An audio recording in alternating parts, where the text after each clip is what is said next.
नमो अरिहंताणं नमो सिद्धाणं नमो आयुर्याणं नमो उवज्जायणं नमो लोय सव्वसाहूणं एसो पंच नमुक्कारो सव्व पावप्पणासणो મંગલાણં ચ સવ્વેસિમ પડમમ હોઈ મંગલમ. આપણો ટોપિક છે ગુરુ ભગવંતો પ્રત્યે સાચવવા યોગ્ય વિવેક. એની અંદર એ જોવાના છીએ કે એઝ અ શ્રાવક એન્ડ શ્રાવિકા એન્ડ એઝ અ સંઘ આપણા પરમ પૂજ્ય ગુરુ ભગવંતો પ્રત્યે આપણને વિવેક કેવી રીતે સાચવવો જોઈએ, આપણા કર્તવ્યો શું છે અને આપણી મર્યાદાઓ શું છે અને ગુરુ ભગવંત પ્રત્યે ઉચિત આચરણ કેવો હોવો જોઈએ. તો હવે પહેલા તો સૌથી પહેલા આપણે એ જોઈએ કે ગુરુ એટલે કે કોણ હોય. તો નવકાર મહામંત્ર, પંચ મહામંગલ, શ્રુત સ્કંદ અને પંચ પરમેષ્ઠી સ્તવ આ અલગ અલગ નામો છે શ્રી નમસ્કાર મહામંત્રના. એની અંદર શું કરવામાં આવેલું છે? પંચ પરમેષ્ઠી તત્વોને ભાવપૂર્વક નમસ્કાર કરવામાં આવેલો છે. આ નવકાર મહામંત્ર એ શાશ્વતો મંત્ર છે અને એની અંદર 3 તત્વો રહેલા છે. સૌથી પ્રથમ તો છે દેવ તત્વ, બીજું છે ગુરુ તત્વ અને ત્રીજું છે ધર્મ તત્વ. તો દેવ તત્વની અંદર અરિહંત અને સિદ્ધ ભગવંતો આવે છે, બરાબર. ગુરુ તત્વમાં કોણ કોણ આવે છે? આચાર્ય ભગવંત, ઉપાધ્યાય ભગવંત અને નમો લોય સવ્વ સાહુણમમાં લોકમાં રહેલા બધા જ સર્વ સાધુ સાધ્વીજી ભગવંતોને નમસ્કાર કરવામાં આવેલો છે. અને વળી ત્રીજો તત્વ છે ધર્મ તત્વ. તો એની અંદર સમ્યક દર્શન, સમ્યક જ્ઞાન, સમ્યક ચારિત્ર અને સમ્યક તપ એ છે. પણ આજે આપણે વાત કરશું ગુરુ તત્વની. એમાં કોણ કોણ આવે છે ગુરુ તત્વની અંદર? આચાર્ય ભગવંત, ઉપાધ્યાય ભગવંત, સાધુ સાધ્વીજી ભગવંત એ બધા આવે છે. અને એ પણ ક્યાં? માત્ર હમણાંના વર્તમાનના નહીં, બટ 3 કાળના. તો 3 કાળના સાધુ સાધ્વી ભગવંતોને વંદન કરવામાં આવેલું છે નમસ્કાર મહામંત્રમાં. એટલે કે ગુરુ ભગવંત કોને કહેવાય? કે જેમણે વૈરાગ્યથી વાસિત થઈને આ સંસાર રૂપી પૌદ્ગલિક સુખોનો ત્યાગ કર્યું છે અને જેમણે પોતાના પરિવાર, માતા પિતા, પુત્ર પત્ની વગેરેનો પણ ત્યાગ કર્યું છે અને સંપૂર્ણ જીવન પર્યંત સચિત વસ્તુઓનો ત્યાગ કર્યું છે અને જેમણે 5 મહાવ્રત પણ ગ્રહણ કર્યા છે, એવા સાહસિક વિરલાઓ જે ઉત્તમ ત્યાગ ધર્મ ઉપર ચાલી રહેલા છે અને અરિહંત ભગવાનની આજ્ઞાનું એ સર્વોત્કૃષ્ટ રીતે પાલન કરી રહ્યા છે, તેવા સર્વવીરતી આત્માઓ એ ગુણોની કક્ષામાં આપણાથી તો ઘણા જ ઊંચા કહેવાય છે.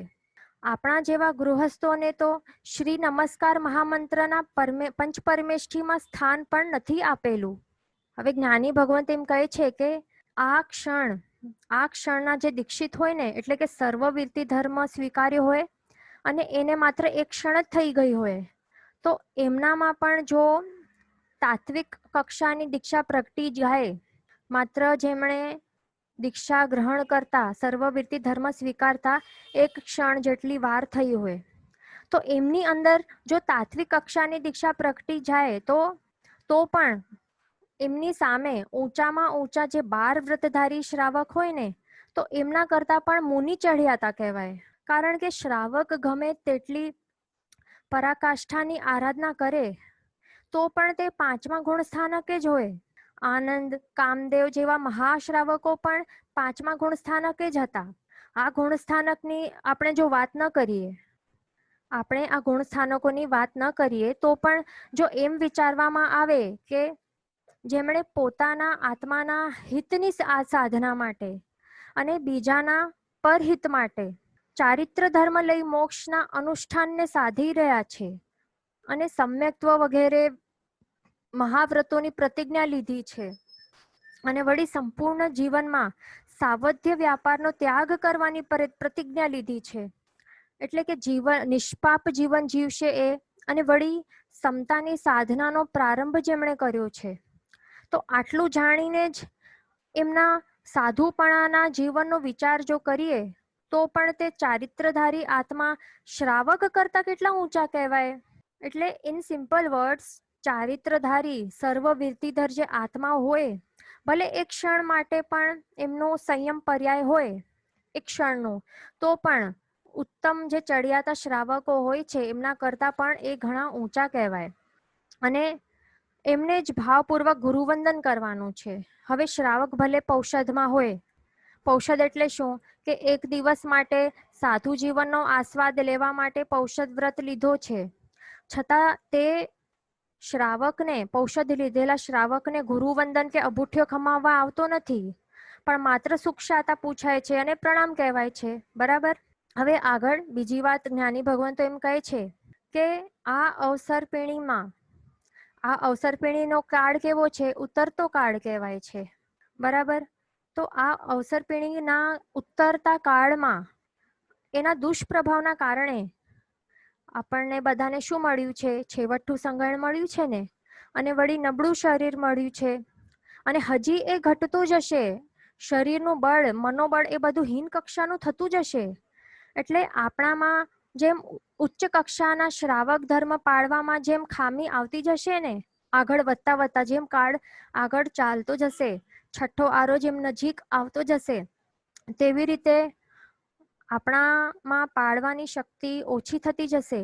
તો તેવી જ રીતે કાળના પ્રભાવે જો કોઈક મહાત્માઓના જીવનમાં સમિતિ અને ગુપ્તિના પાલનમાં જો ક્યારેક થોડી ઘણી ખામી આવી ગયેલી હોય, તો પણ એમની જો શ્રદ્ધા નિર્મળ હોય, જીનાજ્ઞા અનુસાર જો પ્રરૂપણા એ કરતા હોય, જો એમની વિચારધારા શુદ્ધ હોય અને 5 મહાવ્રતો એમના અકબંધ હોય, પણ ક્યારેક સમજો કે કશાય કે અવિવેક જો ભૂલથી થઈ જતું હોય, તો પણ જ્ઞાની ભગવંત કહે છે કે એ સંયમીઓ ગૃહસ્થ કરતા કઈ ગુણા ઊંચા હોય છે, વંદનીય હોય છે, પૂજનીય હોય છે.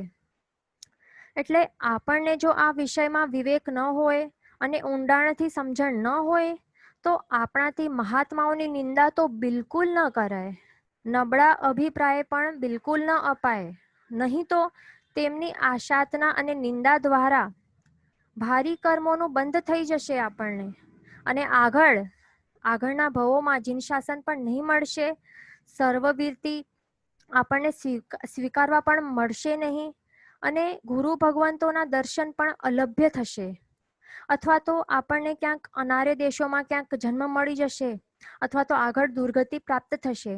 એટલે જ જ્ઞાની ગુરુ ભગવંત કહે છે કે આપણને તો સૌથી પ્રથમ પહેલા સાચા શ્રાવક બનવું જોઈએ. એટલે કે શ્રાવક કોને કહેવાય? શ્રાવક એટલે કે શ્રદ્ધા વિવેકથી ભાવપૂર્વક સમ્યક ક્રિયા કરે તેનું નામ શ્રાવક. શ્રાવકમાં આવે છે ને શ્રાવક. માં શું આવે? શ્રમાં શ્રદ્ધા, વમાં આવે વિવેક, અને કમાં આવે ભાવપૂર્વક કરેલી સમ્યક ક્રિયા.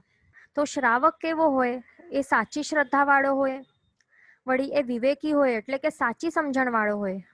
એટલે કે શ્રાવક એ એવું ન હોય કે એ કંઈક ખોટું અફવા સાંભળી લીધી અને પછી સંપૂર્ણ જીનશાસનના ગુરુ ભગવંતો ઉપર શંકા કરતો જાય, એને શ્રાવક ન કહેવાય. શ્રાવકમાં શું હોય? શ્રદ્ધા હોય, વિવેક હોય, સાચી સમજણ હોય. બરાબર. એમાં ગંભીરતા નામનો ગુણ હોય, ઘણા ગુણો હોય છે. પણ કોઈક ઉડતી અફવા સાંભળીને એવું ન કહે કે બધા સાધુઓ સાધ્વીઓ તો એવા જ હોય, એવું તો ક્યારે એ નહીં કહે, એવા નબળા અભિપ્રાય ક્યારે નહીં મૂકે. આટલું માત્ર વિચારવાથી શું થાય કે કહેવાથી ચીકણા કર્મોનો બંધ થઈ શકે છે, અને આપણને શું બનવા પ્રયત્ન કરવાનો છે? વિવેકી અને સાચી શ્રદ્ધાવાળા ઉત્તમ ભાવથી ક્રિયાને પાલનારા સાચા શ્રાવક આપણને બનવા માટે પ્રયત્ન કરવું છે. અને આપણને એક વાતનું ખાસ ધ્યાન રાખવું જોઈએ કે આપણે બધા કેવા છીએ? આપણે બધા છદ્મસ્ત છીએ, ભૂલના પાત્ર છીએ, પણ છતાં ગીતાર્થ ગુરુ ભગવંત હોય એમની પાસે આપણે જઈને ભૂલોની આલોચના આપણે લઈ શકાય છે, અને પ્રાયશ્ચિત દ્વારા કરેલા પાપોને પણ આપણે ધોઈ શકીએ છીએ. હવે એઝ અ શ્રાવક આપણને શું કરવું જોઈએ? ગુરુ ભગવંતોની ઉત્કૃષ્ટ આરાધના કરવાની છે. તો તે કેવી રીતે? એમની સેવા ભક્તિ, એમના વિનય દ્વારા, વૈયાવચ દ્વારા, બહુમાન ઔચિત્ય પાલન કરવા દ્વારા એમની આપણને ઉત્કૃષ્ટ પ્રકારની આરાધના કરવાની છે. બરાબર. અને એનાથી આપણને પણ એમના જેવા ગુણો પ્રગટે છે. આચાર્ય ભગવાનની સેવાથી શું થાય? આપણામાં પણ પંચાચારની પ્રાપ્તિ થાય. ઉપાધ્યાયની સેવાથી વિનય ગુણ પ્રગટે છે આપણામાં. અને એમ તો વિશેષ કરીને બધા જ સાધુ સાધ્વીજી, એમાં બધા આચાર્ય ભગવંત, સાધુ ભગવંત, ઉપાધ્યાય ભગવંત બધા આવી જાય, સાધ્વીજી ભગવંત બધા આવી જાય. તો એમની સેવા કરવાથી મોક્ષ માર્ગમાં આપણને જવા માટે સહાય મળે છે, અંતરાય કર્મો તૂટે છે, ચારિત્ર મોહનીય કર્મ અને વીર્યાંતરાય કર્મોનો પણ ક્ષોપશમ થાય છે અને સાધના માર્ગમાં પણ આગળ સરળતાથી વધાય છે. તો હવે આપણે ગુરુવંદન વિશે આપણે થોડુંક સમજી લઈએ કે ગુરુવંદન કેવી રીતે કરવું જોઈએ. હવે સામાન્ય રીતે ગુરુવંદન ક્યારે કરવાનું? સવારે આપણે દેવવંદન કરી લીધું તો દેવવંદન કર્યા પછી ગુરુવંદન કરવું જોઈએ. અને જો ગુરુ ભગવંતનું જોગ હોય તો ભાવ સહિત વિધિપૂર્વક વંદન આપણને કરવું જોઈએ. બરાબર, તો એ આપણે જાણશું કે ક્યારે કરવું જોઈએ ને ક્યારે નહીં કરવું જોઈએ, એ બધું આપણે આજ સમજવાના છીએ. બરાબર, તો સૌથી પહેલા તો આપણે એ જોઈએ કે વંદનના કયા કયા પ્રકાર હોય છે.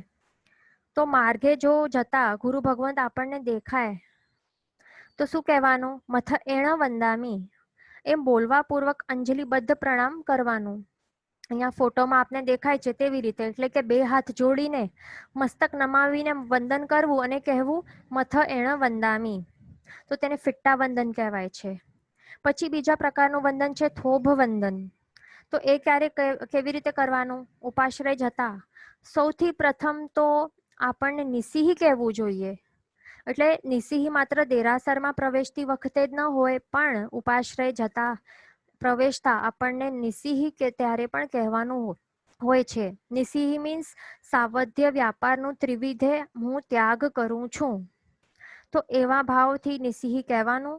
અને પછી અંદર પ્રવેશીને ગુરુ ભગવંતો જો કોઈ સ્વાધ્યાય કે બીજા કામોમાં એ બિઝી ન હોય, વ્યસ્ત ન હોય, તો પછી તેમણે થોભ વંદન કરવું. અને થોભ વંદન કેવી રીતે કરાય? પેલા તો બે ખમાસમણા આપવા. આપણે જે રોજ નોર્મલ કરીએ છીએ તો તેને થોભ વંદન કહેવાય છે. તો એમાં આપણે શું કરીએ છીએ? બે ખમાસમણા ઈચ્છકાર. ઈચ્છકારમાં શું કરીએ? સુખશાતા પૃચ્છા સૂત્ર એનું નામ છે, એટલે સુખશાતા પૂછીએ છીએ. અને પછી અભુઠ્ઠીઓ ખમાવીએ, એટલે એમાં આપણા દ્વારા કાંઈ પણ અવિનય કે આશાતના થઈ ગઈ હોય છે તો તે ખમાવવાનું હોય છે. તો તે પણ હવે સમજો કે કોઈ પણ પદવીધર મુનિ ભગવંત હોય તો એમને એક ખમાસણો એક્સ્ટ્રા બોલવાનો, અભુઠ્ઠીઓથી પહેલા બોલવું જોઈએ. અને જે પદવીધારી ન હોય તેવા સાધુ મહાત્મા અને સાધ્વીજી મહાત્માને અભુઠ્ઠીઓ પહેલા ખમાસણો નહીં અપાય. બરાબર, એટલે પદવીધર હોય એમને એક ખમાસમણો અભુઠ્ઠીઓ સૂત્રની પહેલા બોલવું. જે પદવીધર ન હોય અને સાધ્વીજી ભગવંત હોય, એટલે પદવીધર ન હોય એવા સાધુ મહાત્મા એન્ડ સાધ્વીજી મહાત્માને અભુઠ્ઠીઓ પહેલા ખમાસમણો નહીં અપાય. બરાબર, હવે થર્ડ વંદન આપણે જોઈએ, તે છે દ્વાદશાવર્ત વંદન. તો આ વંદન આચાર્ય ભગવંતને કરવાનું હોય છે. તો એમાં શું શું આવે? ઈર્યાવહી તસ્સ ઉત્તરીકરણમ, પછી અનર્થ, પછી એક લોગસનો કાવસગ આવે અને પછી પ્રગટ લોગસ બોલવાનું. આટલું થઈ ગયા બાદ મોહપત્તી પરિલેણ કરવાનું અને પછી બે વાંદણા કરવાના. અને એના પછી જે આપણે નોર્મલ વંદન કરીએ છીએ તો તે કરવાનું. તો એમાં બે ખમાસમણા, ઈચ્છકાર, અભુઠ્ઠીઓ એવી રીતે ખમાવવાનું. હવે આપણા પરમ પૂજ્ય ગચ્છાધિપતિ શ્રીજીને અને બીજા આપણા બધા આચાર્ય ભગવંતોને આપણને આ દ્વાદશાવર્ત વંદન જ કરવું જોઈએ. તો તે ખાસ ધ્યાન રાખવાનું. આપણા બધા સાધુ સાધ્વીજી ભગવંત અને ઘણા શ્રાવક શ્રાવિકાઓ આજે પણ દ્વાદશાવર્ત વંદન કરી રહ્યા છે. આપણા પરમ પૂજ્ય શ્રી ગચ્છાધિપતિ શ્રીજી મહારાજ સાહેબની સામે. તો આપણને પણ એઝ અ શ્રાવક શ્રાવિકા આપણને પણ એ કરવાનું ખાસ લક્ષ્ય રાખવું. બરાબર, કારણ કે ઉત્કૃષ્ટ ભાવપૂર્વક અને શુદ્ધ વિધિપૂર્વક કરાયેલા માત્ર ગુરુવંદનમાં એટલી તાકાત છે કે કૃષ્ણ મહારાજની 4 નરક જેટલા કર્મો, પાપ કર્મો ક્ષય થઈ ગયા.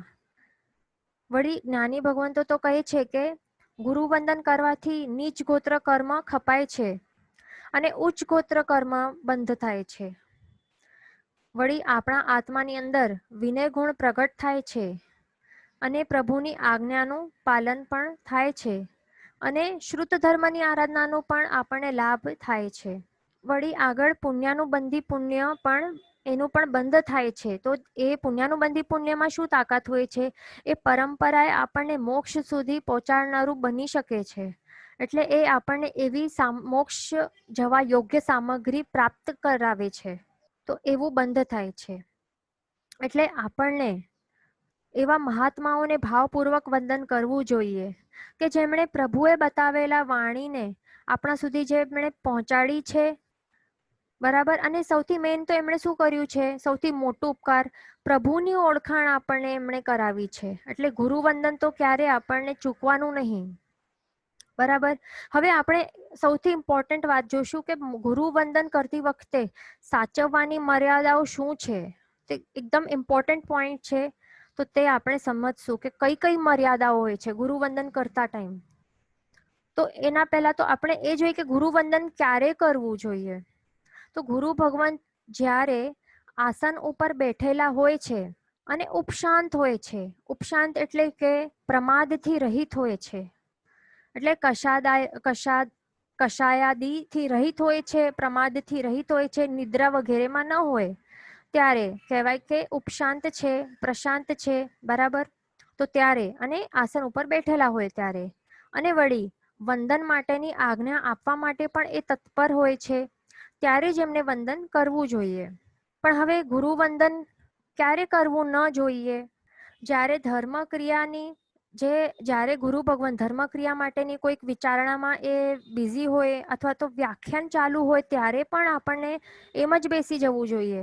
વ્યાખ્યાન જ્યારે ચાલુ હોય તો ત્યારે ત્યાં જઈને સભામાં જઈને ત્યારે ઊભા વંદન નહીં કરવું.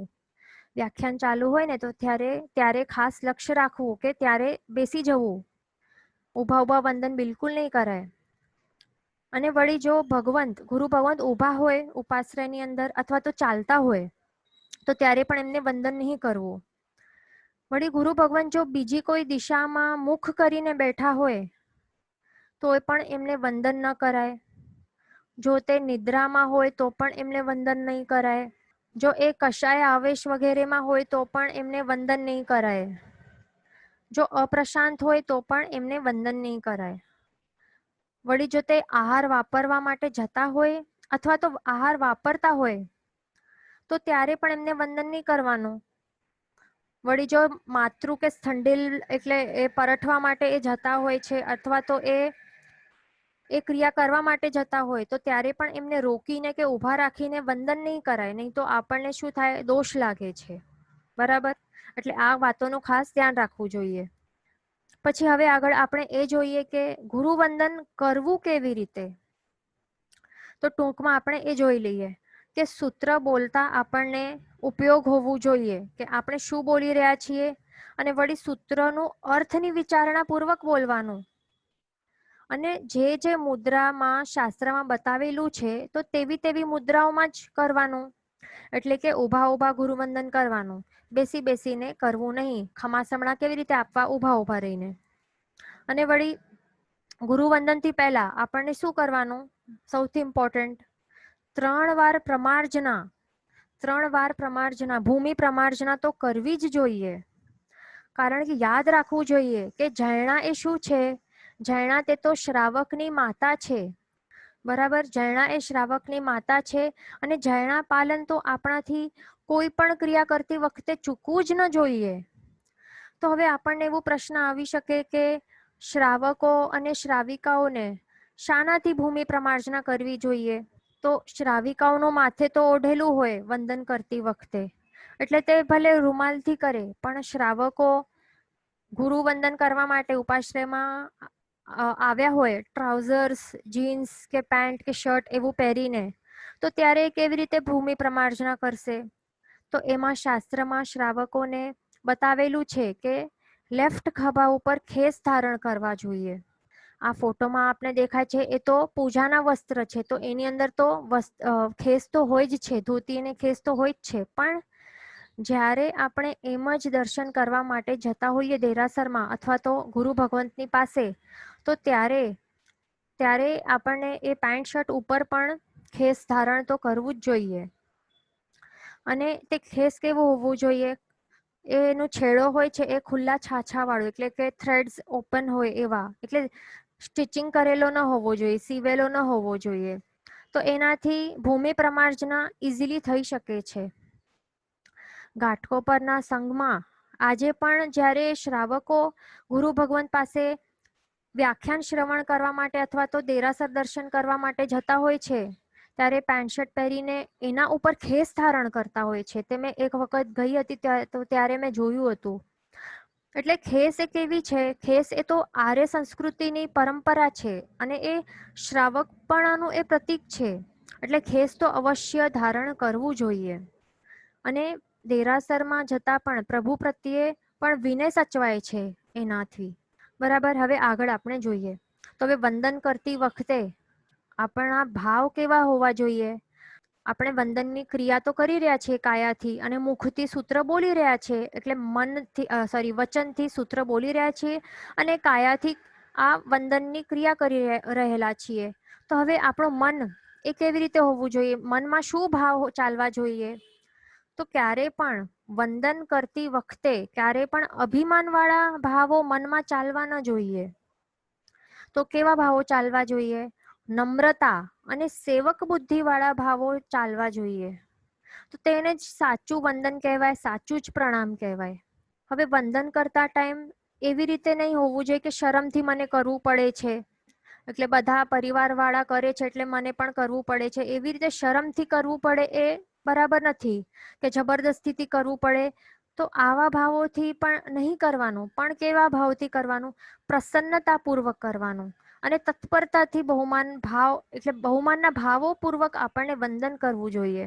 કે આપણે કેવા લકી છીએ કે આપણે આ પંચમહાવ્રતધારી એવા સર્વવીર્તિધર સાધ્વીજી ભગવંતોના દર્શન થયા છે. એવા દુર્લભ એવા ગુરુ ભગવંતોનું દર્શન આપણે કરવા મળ્યું છે, તો કેવા ભાવથી કરવા જોઈએ?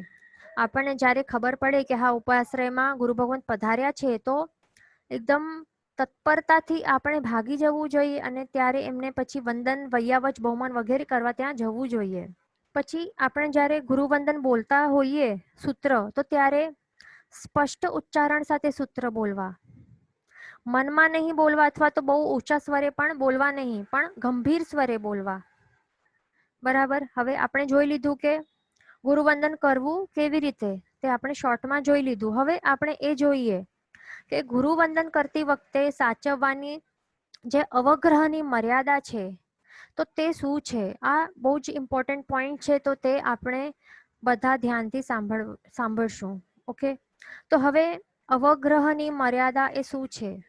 અવગ્રહ એટલે શું? અવગ્રહ એટલે ગુરુની ચારે દિશાઓમાં ડિસ્ટન્સ કેટલું રાખીને વંદન કરવું, તો તેને અવગ્રહ કહેવાય છે. બરાબર. અવગ્રહ એટલે શું?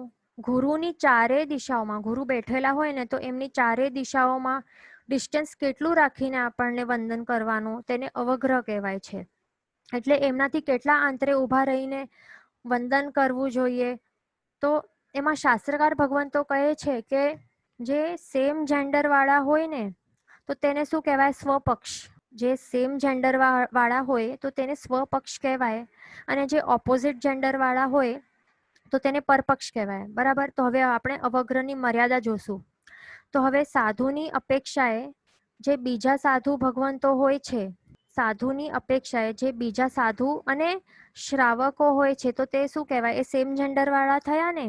સાધુ માટે સાધુ અને શ્રાવકો એ સેમ જેન્ડર વાળા છે, એટલે તે સ્વપક્ષ કહેવાય છે. તેમજ લેડીઝ અને સાધ્વીઓ, તે સાધુ માટે શું કહેવાય? એ ઓપોઝિટ જેન્ડર વાળા થયા ને. તો સાધુ માટે લેડીઝ અને સાધ્વીજી ભગવંતો એ શું કહેવાય? પરપક્ષ કહેવાય છે. પછી સાધ્વીજીની અપેક્ષાએ આપણે હવે જોઈએ તો સાધ્વીજીની અપેક્ષાએ જે બીજા સાધ્વીજી ભગવંતો છે અને શ્રાવિકાઓ છે, તો તે સેમ જેન્ડર વાળા એટલે કે સ્વપક્ષ કહેવાય. પણ સાધ્વીજી માટે સાધુ ભગવંત અને શ્રાવકો તે ઓપોઝિટ જેન્ડર વાળા એટલે કે પરપક્ષ કહેવાય છે. તો હવે શાસ્ત્રમાં અવગ્રહની મર્યાદા રાખવા માટે કીધેલું છે કે વંદન કરનાર જે હોય, એટલે વંદન કરતા ટાઈમ શું અવગ્રહની કેવી રીતે મર્યાદા આપણને જાળવવાની હોય છે, તો તે બાબતે શાસ્ત્રકાર ભગવંતો કહે છે કે શ્રાવકોને અને સાધુ ભગવંતોને સાધુ ભગવંતથી, એટલે કે જે સાધુ ભગવંતનું વંદન કરી રહ્યા છે તે બીજા સાધુ ભગવંત અને શ્રાવકોને કેટલા દૂર, એટલે કેટલા દૂર રહીને વંદન કરવું? 3.5 હાથ દૂર રહીને વંદન કરવાનું. તો 3.5 હાથને આપણે જો ફૂટમાં આપણે કન્વર્ટ કરીએ તો કેટલું થાય છે? 5.25 ફૂટ જેટલું થાય છે. તો આ મિનિમમ ડિસ્ટન્સ છે. એનાથી વધારે ડિસ્ટન્સ એટલે દૂર હજી વધારે આપણે ઊભા રહીને વંદન કરી શકાય છે, પણ આટલું તો મિનિમમ ડિસ્ટન્સ આટલું તો રાખવું જ જોઈએ. એટલે શ્રાવકોને સાધુ ભગવંતને વંદન કરવા માટે કરતા ટાઈમ 3.5 હાથ દૂર રહી વંદન કરવું, અને શ્રાવિકાઓને સાધ્વીજીને વંદન કરવા માટે 3.5 હાથ એટલે કે 5.25 ફૂટ મિનિમમ દૂર રહી વંદન કરવું જોઈએ. આ હતું સ્વપક્ષની વાત, એટલે કે સેમ જેન્ડર વાળાની વાત. બરાબર. હવે વાત આવે છે ઓપોઝિટ જેન્ડર માટે, એટલે કે પરપક્ષ. તો પરપક્ષ માટે આપણે જોઈએ કે શું લખેલું છે શાસ્ત્રમાં. તો એમાં આવે છે કે શ્રાવકોને સાધ્વીજી ભગવંતથી 13 હાથ દૂર, એટલે 13 હાથને કન્વર્ટ કરીએ તો થાય છે 19.5 ફૂટ, એટલે 19.5 ફીટ એટલું દૂર ઊભા રહીને વંદન કરવું જોઈએ. અને સાધ્વીજી અને જે શ્રાવિકાઓ હોય છે તો એમને કેટલું દૂર ઊભા રહેવાનું સાધુ ભગવંતથી? સાધ્વીજી અને શ્રાવિકાઓને સાધુ ભગવંતથી 13 હાથ એટલે કે 19.5 ફીટ દૂર ઊભા રહીને વંદન કરવું જોઈએ. તો આ ચારે ડિરેક્શન્સ માટેનું આ અવગ્રહ સમજવાનું. આ અવગ્રહ એટલે કે લિમિટ. આ અવગ્રહની અંદર ગુરુ અથવા તો ગુરુણીની અનુજ્ઞા લીધા વગર આપણને એન્ટર બિલકુલ કરવો નહીં. આ અવગ્રહની મર્યાદાનું પાલન કરવાથી શું શું ફાયદા થાય છે? આ અવગ્રહની મર્યાદાનું પાલન કરવાથી સૌથી પ્રથમ તો ગુરુનું સન્માન સચવાય છે, અને વળી આશાતનાઓથી પણ ટળે છે. આશાતનાઓ પણ ટળે છે, અને સૌથી ઇમ્પોર્ટન્ટ શું થાય છે? શીલ અને સદાચાર પણ સચવાય છે. એવા અનેક ગુણોનું રક્ષણ થવાથી જિનેશ્વર ભગવાન તો એ અવગ્રહની મર્યાદા બાંધેલી છે, અને તે એઝ અ રિસ્પોન્સિબલ શ્રાવક અને શ્રાવિકા આપણને સ્ટ્રિક્ટલી પાળવી જ જોઈએ. હવે શાસ્ત્રમાં દ્રષ્ટાંત આવે છે કે સંભૂતિ મુનિનું આપણે સાંભળ્યું હતું દ્રષ્ટાંત. તો એની અંદર શું આવે છે કે એ કૌશક ધ્યાનમાં ઊભા હતા, તો ત્યારે સનતકુમાર ચક્રવર્તી અને એમના સ્ત્રી રત્ન એમની સાથે એમને વંદન કરવા આવ્યા હતા.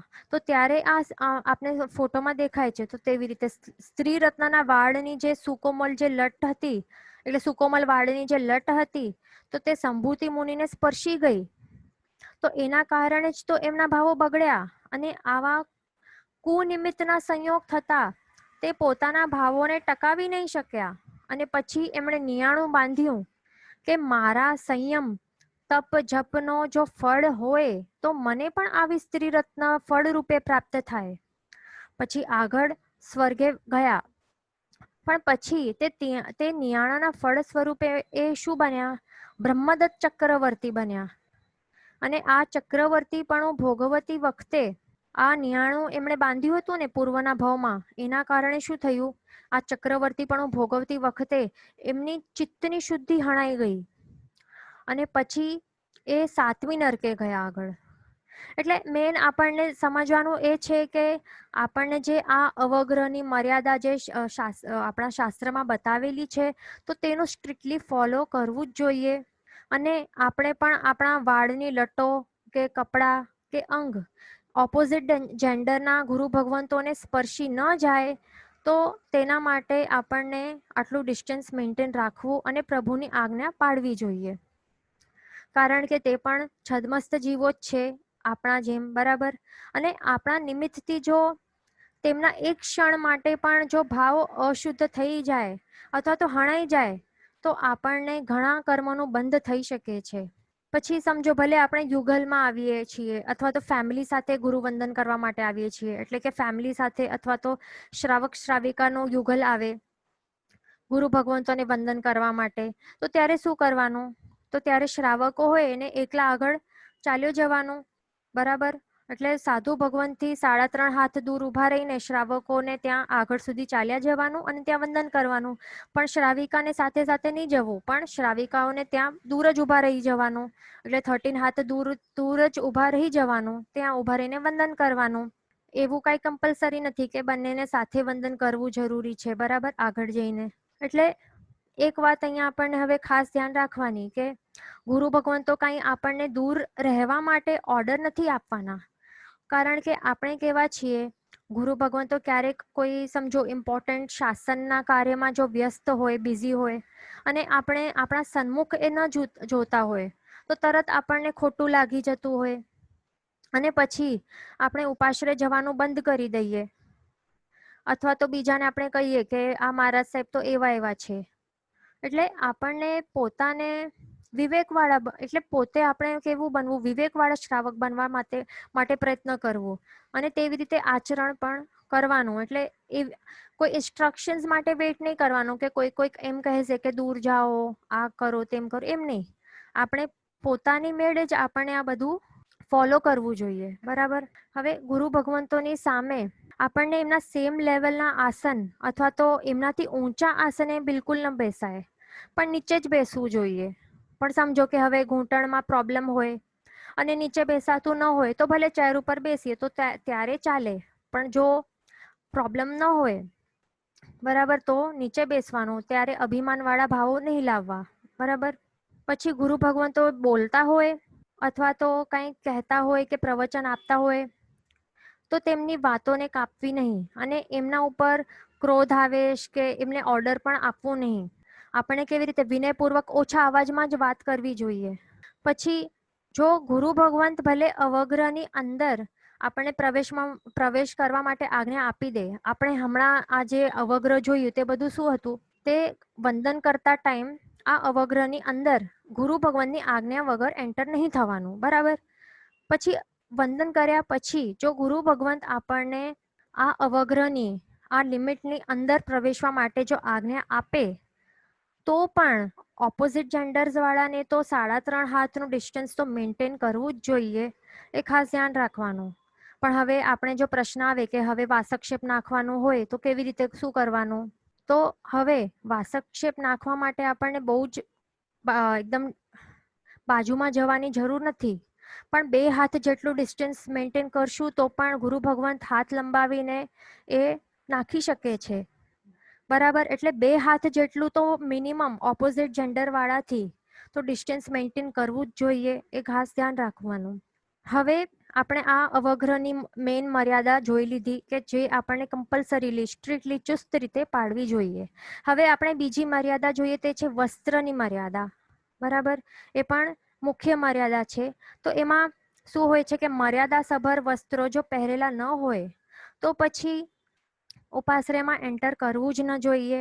અને વંદન નહીં કરશું તો ચાલશે એકવાર, પણ મર્યાદા વગરના જે વસ્ત્રો જો પહેરીને આપણે વંદન કરવા જઈએ અને જો આપણા નિમિત્તથી કોઈના પણ જો ભાવો જે છે એ ક્ષણ માટે પણ જો બગડી જાય તો આપણને ઘણા પાપ કર્મનો બંધ થઈ શકે છે.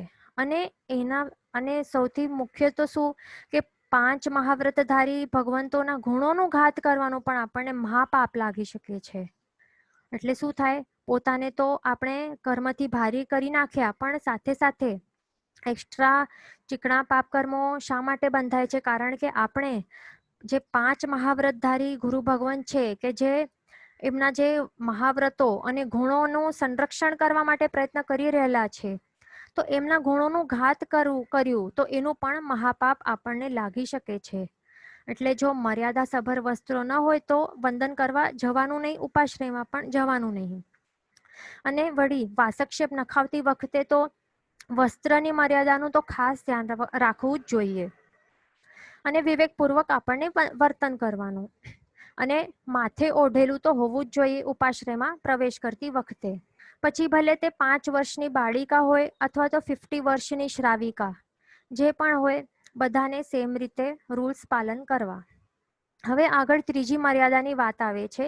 તો ત્રીજી મર્યાદા કઈ છે, એક તો સમયની મર્યાદા અને ચોથી છે સંખ્યાની મર્યાદા. તો હવે સમયની મર્યાદા આપણે જોઈ લઈએ.